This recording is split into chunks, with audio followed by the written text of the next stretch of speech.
Welcome to Unpacked, an open-minded podcast taking a clinical, not political approach to helping pet parents around the world. I'm Sailor Jerri, certified dog trainer, virtual dog training revolutionary, owner of Tulsa Pack Athletics, and creator of the open-minded approach. And I'm Mattison, her friend, certified dog trainer and behavior consultant. Together, we have nearly 3 decades of experience in behavioral dog training. We've been working with real dogs and the humans who love them to create solutions to problematic behaviors that feel too big for them to tackle on their own. For Season 3 of Unpacked, we're doing something a little different. We're bringing you live unpacking sessions.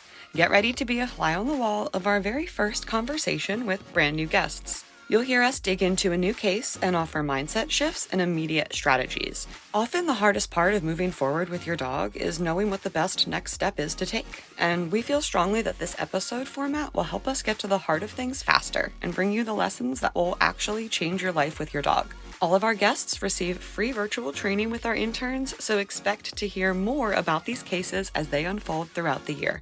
If you are ready to learn from real behavior cases, settle in with us and unpack. Welcome to Unpacked. Today, we're speaking with Ruth about her dog, Corn, and their journey together in the heart of downtown Toronto. Corn has been with Ruth for almost 6 years, and while they've made great progress in managing his reactivity, the unpredictable nature of city life, street festivals, live music, off-leash dogs, continues to present challenges. One of Ruth's biggest goals is helping Corn feel more secure in those unpredictable moments, while also managing her own anxiety, which she knows can have some influence. She's worked with an e-collar to build engagement and structure, but she's looking for a reframe that will allow Corn some more freedom without increasing risk. So, Ruth, thank you so much for joining us today. I know that we are all ready to have a conversation about e-collars and reactive behavior and some shifts that could really help you and Corn move forward, but I want to start with a very specific question for you. Can you talk to me about your life and routine with Corn? I'm looking for a day in the life of Corn. Oh gosh, a day in the life of Corn. It's Big. Corn. A He's big got the lump of juice. love. Yeah, he is. Yeah, he's pretty like on routine. I think more recently we've been able to sprinkle in like more enrichment in the sense of like having more long line freedom and having going to more like novel places in the city that he hasn't been to, just because I recently got my license and I have access to a car. So that's been great. Oh, congratulations. That's a big deal. That opens That's up a lot. amazing, yeah. Yeah. So much. It was definitely one of my goals. When we got Corn, 5 years ago, there were just like trainers who were telling me like, take him outside of the city. And like at that time, it was just like not accessible for me to be able to do that. We didn't have access to a car. I didn't have the funds to be able to even like afford that. So it just like, we were very limited with like what we were able to do. Cause again, downtown, it's like very dense. So essentially I have a partner also. So we split a lot of like the responsibilities of Corn. So in the morning, I know myself, I have to kind of have like a very calm, chill morning. And sometimes that doesn't necessarily include walking Corn. It kind of, that really looks like giving to myself and being able to, I'm doing an animal welfare and behavior class. So in the mornings, I kind of dedicate a lot of time to that. So my partner will take Corn out of the crate. We'll go for a structured walk. Typically he's doing like place work while my partner's getting ready and like we're having coffee and he eats, we do all the things first. We eat first. We, have some coffee first. Corn will either get fed after the walk or if he's, being very patient, he'll get fed before. We're not really too like fast or like loose on that kind of thing. But yeah, structured neighborhood walk. And then when he gets back, he'll do a little bit more place work. We'll usually try to like mix in some like play with like tug. If we get a chance to do it outside, like flirt pole. And then he'll kind of be back in the crate for like a few hours until I get home for lunch. And then usually around lunch, I'm able to meet up and take him for a walk with like one of our friends in the neighborhood. So we'll do like a little like pack walk in the neighborhood. That'll be maybe like 30 minutes, 45 minutes. And then we'll get back. He's kind of in the crate again. And then on some days I'll be like, I'm able to take him out to, just down by the water. But most days it'll kind of just be like an hour long walk around the neighborhood. We'll usually go to like the dog park that's around to watch and counter condition at the dog park. Just because Corn, he used to get very excited about dogs playing. And I wanted to kind of use the dog park as a way to work on that. So we would like do our like 30-minute walk to the dog park, hang out at the dog park. Maybe I'd bring a toy, see if he'd want to engage with that toy. And then we kind of do a walk around and then we walk back. And that's kind of our daily routine. In the night, we more place work, more tug, just to get kind of energy out. But yeah, that's kind of it. Like that's the structure. When you are on the structured walks in the neighborhood, Mhm. what are the expectations of Corn during that activity? Um, so kind of like a structure sandwich. So I think about it in the sense of like, okay, we start the walk. Corn used to have this like big problem with like wanting to mark everything right away. Like we get outside, he's marking. And so and it wasn't and I knew that it wasn't because he like needed to pee. You know, he's an adult dog. I was like, okay, yeah, he obviously just like wants to mark and maybe he's like a little bit anxious outside. And so we I essentially will ask him to heel first, and then I'll give us maybe like we live in like a laneway apartment, so I kind of give us the stretch of the laneway to have like a nice heel, lots of like check-ins, and then at the end of the laneway, I'll usually give him an opportunity to sniff. And there's like a little patch where you can kind of like it's a nice like sniffy spot. He kind of knows that this is a spot where he goes to sniff and like just have a little walk around. And then when we are moving away from that, maybe I'll even like let him sniff like a little bit halfway up the second part of the laneway. But then we pretty much live in a neighborhood where it is all very high traffic streets. So for the most part, he is healing for the majority of the walk until we can get to the high school that has more of like an open field area. And then there I'll actually let him like really sniff. Like I'll either bring like a long line or I'll bring my like retractable leash and I'll switch things up. I'll let him have like a sniff around there.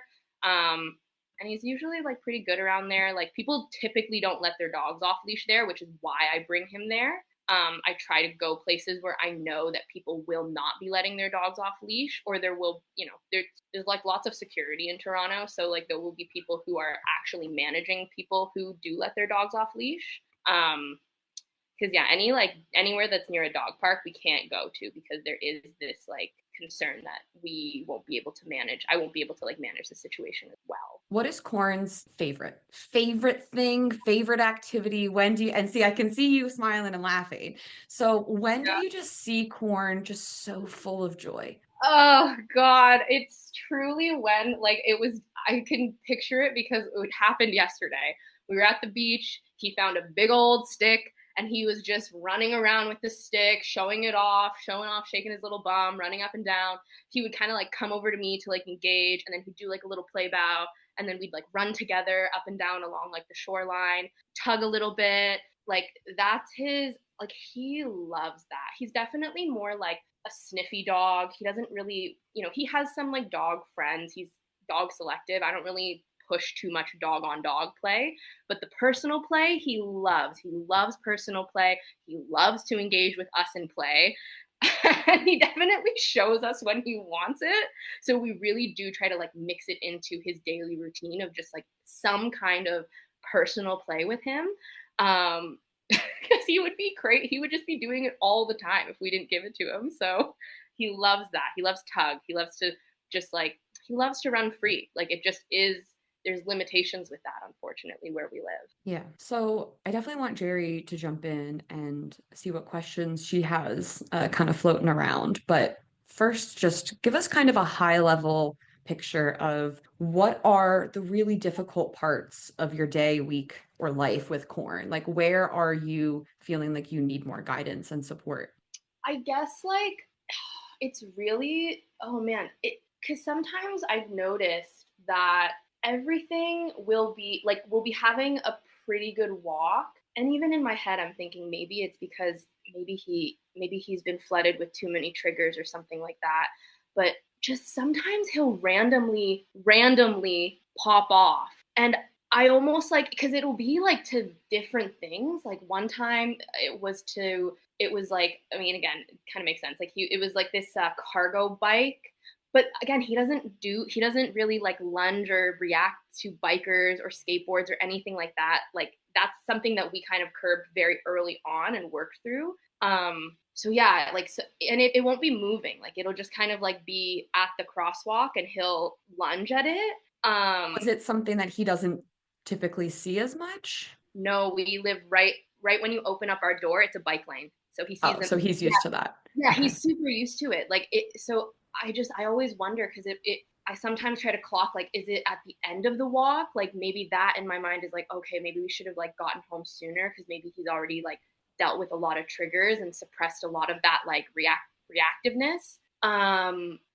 Or maybe someone because he's definitely, I don't necessarily, he's not good with strangers again, and everyone in the everyone in the world is a stranger unless they've done like an introduction with him. So that like, Right. and in the city, like, oh, if we're walking, and I always find that this kind of is the case when you have a dog, people will ask you for directions because they will ask you for directions because they believe that you know where you're going because you're like, oh, you must walk a dog, so you must know the streets.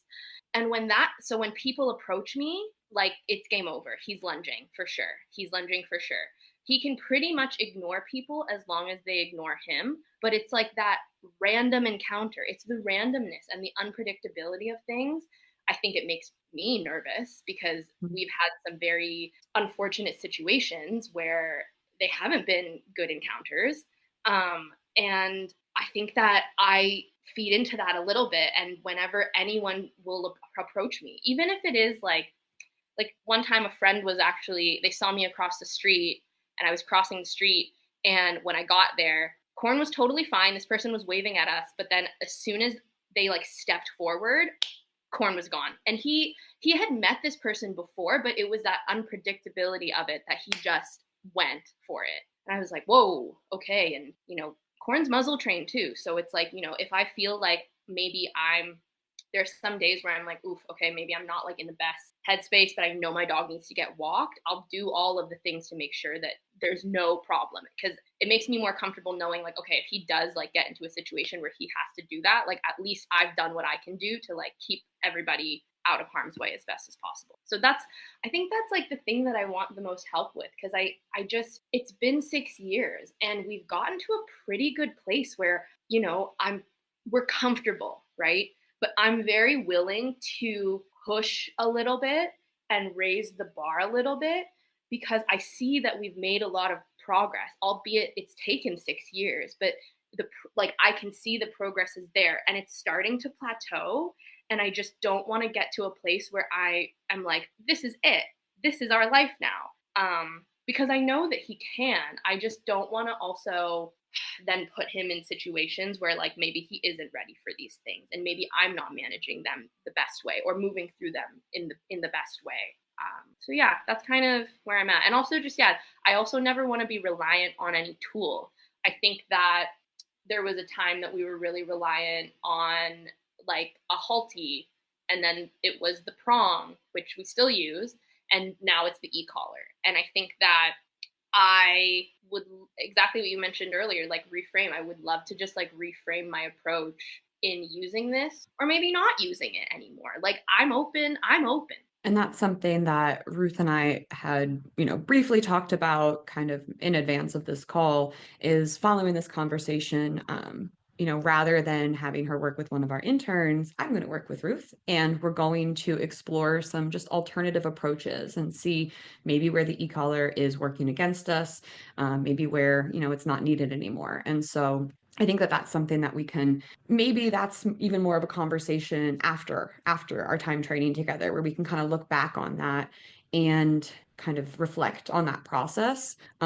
In general, very high level general statement that I'm going to make about tool use and reactive behavior is that when we have a dog who is displaying that type of behavior, what we are needing to help them do is decompress because they already have so much stimulus.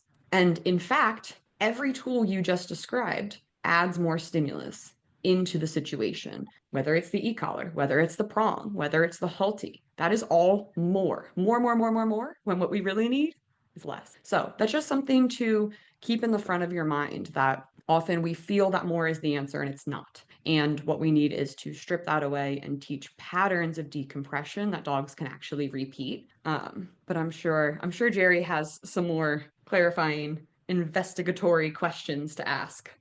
Well, I was thinking the same thing that you were thinking. That was my first thought, was it seems very stimulating. And the first thing that the listeners need to know is that I regularly have said this, that Toronto and LA are number one on my shit list for dog culture. I mean, I really just want to acknowledge how difficult it is to have a dog in Toronto, especially when you live in the city proper, like right in the middle of It's a it. major city. I don't even think Yeah, everyone in the world big. realizes what a major city Toronto Hmm. is. Hmm. Yeah, and it's very different than the culture in LA, but what they both have in common is this weird, bizarre entitlement around breeds of dogs, and the off-leash lifestyle in such areas of dense population is really bizarre to me. And it's not just a one or two times I've heard that. It's hundreds upon hundreds of times that myself and my friends and other people have reported that. So I think that's important to know. When I hear that a lot of tools have been added, it isn't really, I'm off of the moral thing now. I don't care about that. There's context that needs to be provided. These are layered, complicated situations that we have to dive into. To make blanket statements like somebody should or shouldn't be using a tool is a little basic bitch to me. You know what I'm saying? So I don't want to make I because everybody that's listening is invited here, whether they use tools or not, so I don't want to demonize tools. What I would like to say is that I am seeing this trend of people who have not been really ever taught anything about the inner workings of a dog, and they've seen dog trainers. They're trying to get help. They're looking at, material online. They may have even reached out for a consult or hired a trainer. They may have even had several trainers. The common denominator between everyone is when I say, what skill set does your dog have to be successful outside? And people start telling me, well, he heels when we walk, or he sits, or she, whatever the case may be, she waits before I let her out the door. And I'm like, those are all obedience related things from your perspective. So take you away. What does your dog have out in the world? And I think people don't really even know what I'm asking or what I'm talking about.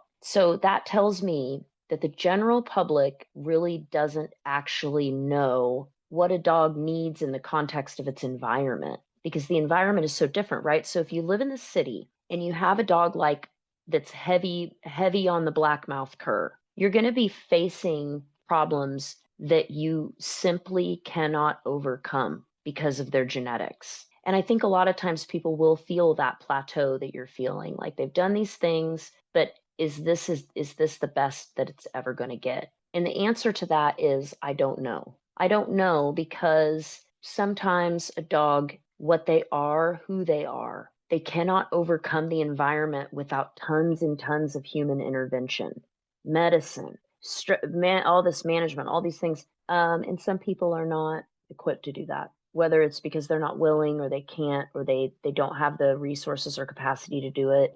So this is a big hot topic for me, is particular breeds in the city. But a lot of us are born into a city, and that may not be the right place for us. We may thrive more in the country, or some of us maybe grew up in a little tiny town, but we really would have done better in a bigger school. Like you end up where you end up. So what can we do when you're in a situation like this and you have a dog that's really not very compatible necessarily with the city? The first thing that stuck out to me was when you talked about corns, kind of, Enzo's the same way. I'm looking for there isn't really a phrase for it, but it's like the nature of a catch dog, or the nature of a coon hound or something like that, where they kind of just want to be in the woods roaming around.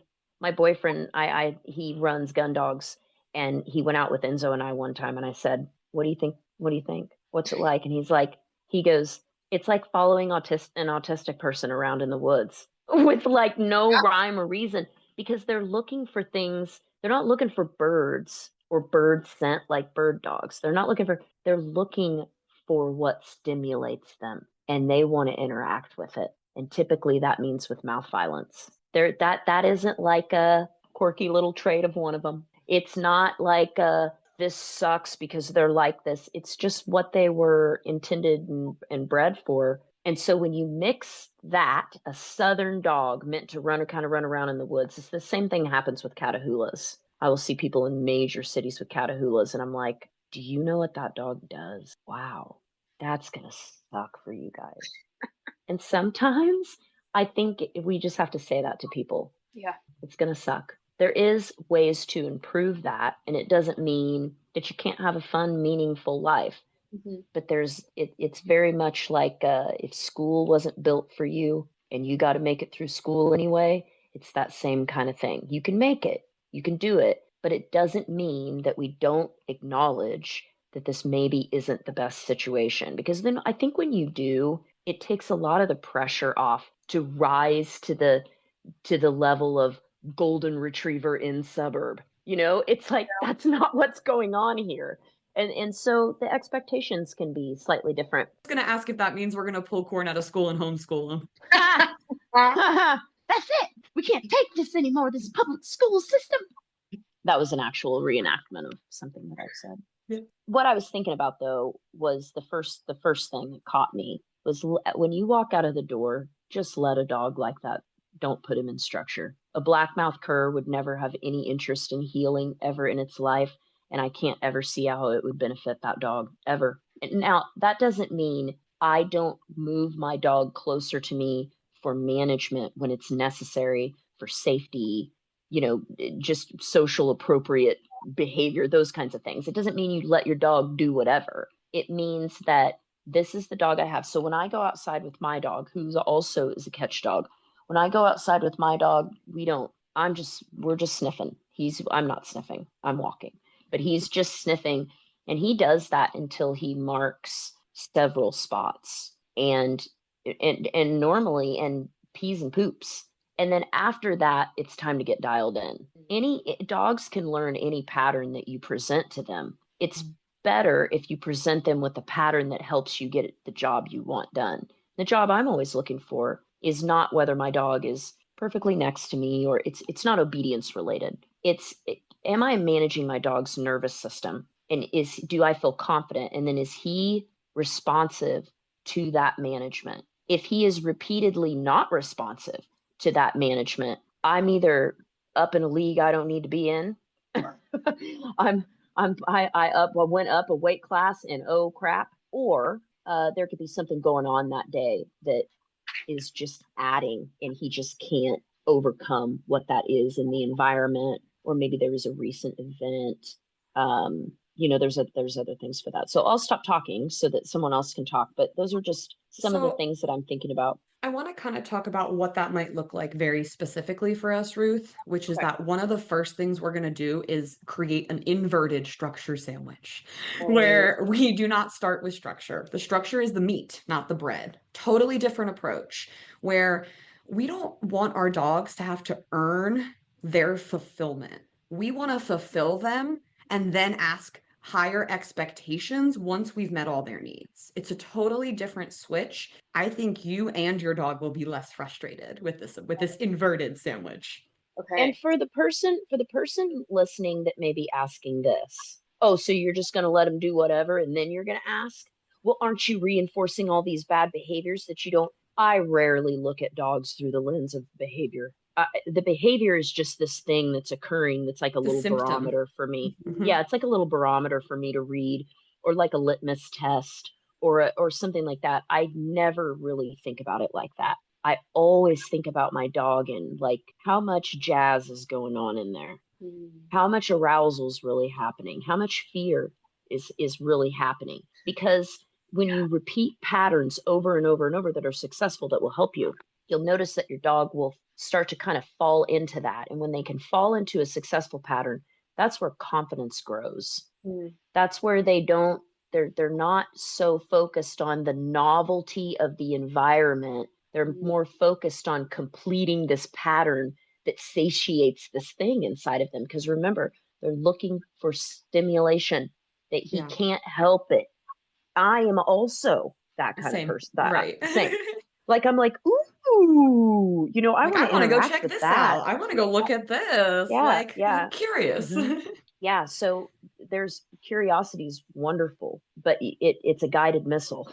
You got to be Mhm. careful where it's aiming. So if you put it inside of a little inverted structure or a little funnel or whatever, a little sandwich, I guess, it's much more effective. So there are two things that I want to talk about briefly that I think will be helpful for you, Ruth, and probably for the listeners out there. One is related to exactly what you mentioned earlier, of there were times that you sensed that things had built up in corn until they just exploded. We call that trigger stacking, and that 1,000% happens. That is a huge contributor to behavior. And something to consider is, when does that actually reset? And Okay. usually the nervous system does not fully reset until a good night's sleep. And sometimes not even then, depending on the extent of that dysregulation. Now, the other thing that I think is equally important here is looking at what actually is this nervous system bucket, because we have both good emotions, excitement, right, and not so good emotions, fear. They all dump into the same bucket. So if Corn sees a stranger pop out of nowhere and gets scared, and then maybe he sees a squirrel move and gets excited, right? Those two things stack on top of one another. And that's where we get, Jerry calls it the smearing of the emotions on the wall. Dogs don't even Yes. know what they're feeling. They're just like, ah, Yeah. And I tell Enzo all the time, what's going on? You're looking a little jazzy. right. Yeah. You're looking a little jazzy. It's not because there's something wrong with him being jazzy. It's because it's a yellow light flashing, Jerry. Jerry, if you don't manage this, we're going to get into DEFCON 5 because that is an American bully. Mhm. It doesn't have anything to do with how I raised him or how nice he is or how cute his little face is.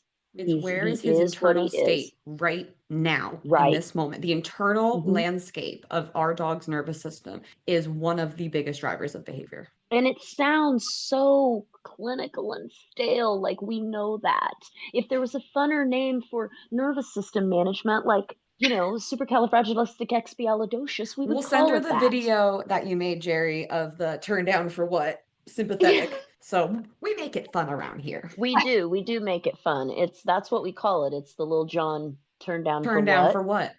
What was the parasympathetic song? What did I have? Now I I can't think it was just remember. I think you were just being very contained and demure, as they say, and then I letting mean, it go. what's in my head right now is Lionel Richie. So I'm not that Hello. I don't know. Yes. Yes, and I'm like, was it Lionel? Either way, We're if gonna that have to helps take a the look and let listener, you know. yeah, if that helps the listener have some imagery there, I hope so. If your dog looks like they are in the line at the club, you need to take action. If they're Take getting some action. that like look of like the head bop, Yeah, Yeah. because once they go through the door, it's shot, shot, shot, shot, shot, shot. Yeah. Okay. And somebody's going home wasted, and we don't want that. we Yeah, don't like want with that. corn, I definitely notice that like sometimes we'll be walking and it's like, oh wow, he's so chill. And then I just see that like the brow goes and it just Mm-hmm. starts and then it's like, oh now he's up straighter Mm-hmm. and the brow's going even more. And I'm like, okay, there's something. I mean, I don't And Ruth, see you it are or so feel much more in tune with these little Mm-hmm. nuanced signs than I think the average pet parent would be. And that is going to serve you so well because we don't I have to agree. train your eyeballs to look for that. You Mm-hmm. already know his pre-triggers. And so all we're going to do is start inserting a slightly different intervention earlier on in those reactions. And you're going to have a completely I'm different ex- experience. I'm excited for you to just learn the power of movement. Because whenever I see people that have a lot of tools, I feel like that is one of the big pillars that they haven't been introduced to. The difference, so we condition emotions, we train behaviors. I think that's Mhm. one thing that they have no idea there because it's so behavior focused, Mhm. in our industry. Movement versus stillness. That's another really And big one. patterns, using And patterns to your benefit. patterns. Because our dogs are using Oh, them against us all the time, right? So all it's the about time we start time. using them to our benefit. Yeah, I like to think of dogs as like little autistic children that need really that are like master pattern create like they're masters at picking up on patterns and they also thrive within pattern. You know, That's like I me think, as a human. yeah, 1000%. Yeah. As an My autistic human, that's me. my partner's mom, like that's kind of how she like describes Corn, and like she sees the way that we like engage with him and all of this stuff that we like do with him, and she's like, wow, you guys kind of have this, child with a lot of needs that you have to yes, for. And I never like I didn't see it that way before, because I was like, oh my god, yeah, we're just like managing this literal wild animal in our home. But then it's like that recognizing of like, oh right, yeah, he definitely has like instinctual like deep needs that that are very specific to like him, but also just like as an animal as a whole, right? Like this is not a person, this is a dog. yeah, yeah. That's right. Yeah, and I mean to everyone listening, like when we talk about neurodivergency and people in the spectrum, and it's with love. Like Yes. it's Correct. I'm clearly sitting on it. I'm clearly on it. You know, so Yeah. it's not to say, it's really to highlight the beauty of the brain and Yeah. how you can interact with really multiple different species through patterns, Yeah. through patterns and compassion in your intention. You can do so much. Thank you so much, Ruth, for coming on to talk about this. We will be working together over the next 4 weeks virtually, and then we're going to have you back on to talk about where things are at then. So Yay, I can't wait. exciting. This has already been so like refreshing, and I'm feeling very excited for the next Well, we are excited too. Unpacked was created by Jerri Sheriff and Mattison Simpson, edited and produced by Josh Wasta under the supervision of Straight Up Dog Talk LLC and Emily Breslin. If you are enjoying this podcast, follow or subscribe to be sure you don't miss an episode, and leave us a review on your favorite podcast platform. Looking for more honest and relatable dog content? Check out our sister podcast, Straight Up Dog Talk. See you next time.